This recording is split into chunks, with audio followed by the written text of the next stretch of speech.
Bharatiya Janata party के पूर्व राष्ट्रीय अध्यक्ष, हम सब के नेता और गाजियाबाद के सांसद आदरणीय श्री राजनाथ जी,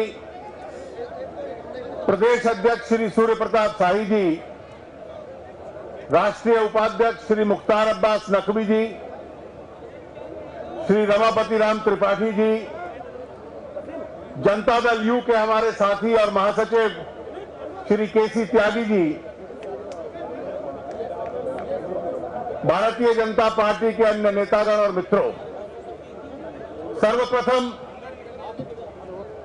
हमारे राष्ट्रीय नेता और पार्टी के पूर्व अध्यक्ष श्री राजनाथ सिंह जी के 24 घंटे के इस अनशन के समर्थन में हम लोग यहां पर आए हैं। इस अनशन के माध्यम से राजनाथ जी केवल मायावती जी की सरकार को चुनौती नहीं दे रहे, केवल भारतीय जनता पार्टी के कार्यकर्ताओं को सक्रिय नहीं कर रहे, लेकिन उत्तर प्रदेश की समस्त जनता अब आकर इस भ्रष्ट सरकार के सामने खड़ी हो जाए, उसके आह्वान के लिए आज यहां पर आए हैं। पिछले 4 वर्ष का ये इतिहास उत्तर प्रदेश के लिए काला इतिहास बन के रहेगा।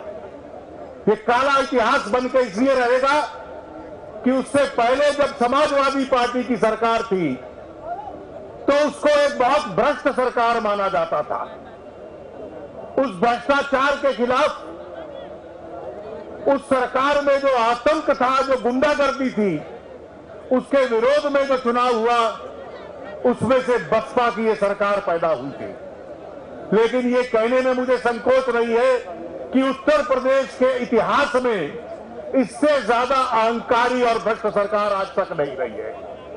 कोई विरोध करता है तो पुलिस की गोली चलती है। अब ये आंकड़े दिखलाए जा रहे थे कि 600 से अधिक बार पुलिस की गोली यहां के मासूम नागरिकों पे चलती है। उत्तर प्रदेश का किसान क्या कह रहा था? किसान की यह मांग थी कि मेरी जो जमीन है हर साल मुझे पालने के लिए आमदनी देती है, मेरी जमीन को आप जबरदस्ती हथियाते हो, बाजार का मुझे दाम दो। बाजार का दाम 1/4 या 1/3 नहीं हो सकता।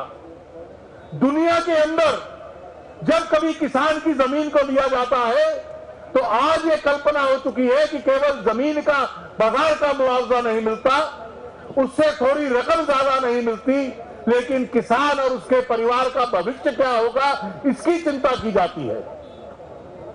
परिवारों को रोजगार मिलते हैं,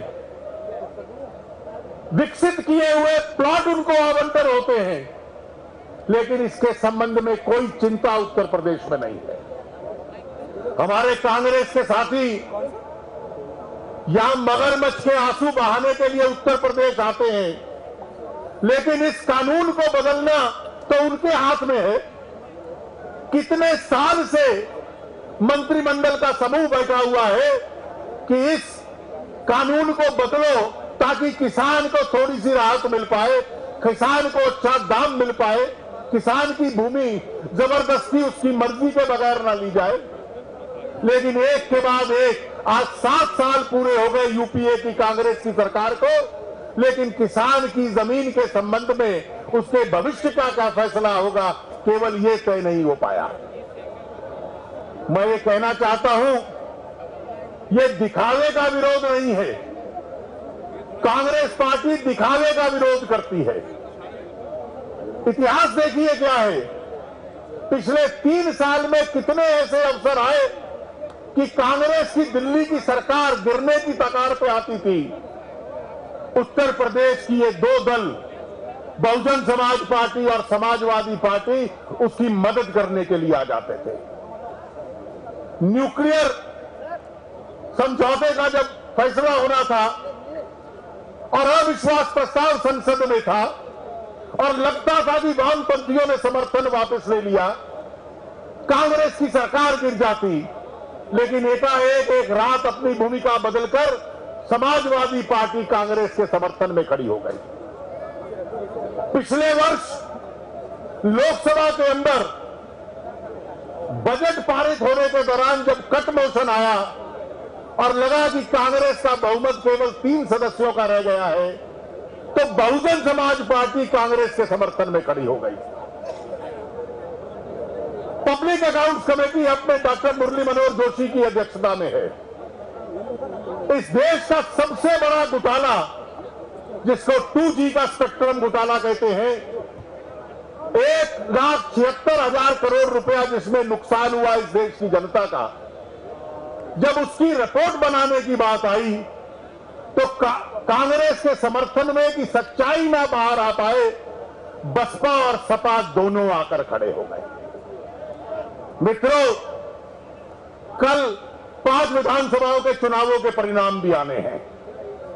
उसके बाद राजनीति क्या दिशा लेगी कोई जानता नहीं है, लेकिन कांग्रेस को लगता है कि बुरे दिन के लिए जैसे लोग बीमे की एक पॉलिसी खरीद लेते हैं, इंश्योरेंस पॉलिसी खरीद लेते हैं, ये बसपा और सपा दोनों ऐसे दल है जो एक प्रकार से बीमा पॉलिसी है मेरे लिए। कहीं संख्या कम होगी तो एक जेब में से कांग्रेस से बसपा दिल्ली में निकलती है, दूसरे जेब में से सपा निकलती है उसको बचाने के लिए। ये इन दोनों दलों का चरित्र रह गया है और कांग्रेस इनका विरोध करेगी। हो सकता है कि परसों इनका समर्थन लेने के लिए अपने घुटनों के ऊपर आई हो। ये एक दिन के सांकेतिक विरोध नहीं चलेंगे। एक दिन में ये घोषणा की थी कि अब हवाई जहाज में नहीं जाएंगे, रेल के डिब्बे में सफर करेंगे। एक दिन रेल के डिब्बे में सफर किया, उसके बाद केवल निजी हवाई जहाजों के अंदर सफर कर रहे हैं। ये दिखावे के संकेत हैं। ये केवल टेलीविजन के ऊपर एक दिन का चित्र आ जाए, ये वो विरोध है। भारतीय जनता पार्टी ने आज ठान ली है कि केंद्र में इस यूपीए की सरकार और लखनऊ के अंदर इस बसपा की सरकार का विरोध नहीं करना। इन सरकारों को हमने हराना है और बदलना है। इनको बदलने के लिए उत्तर प्रदेश का 4 वर्ष का इतिहास देखिए।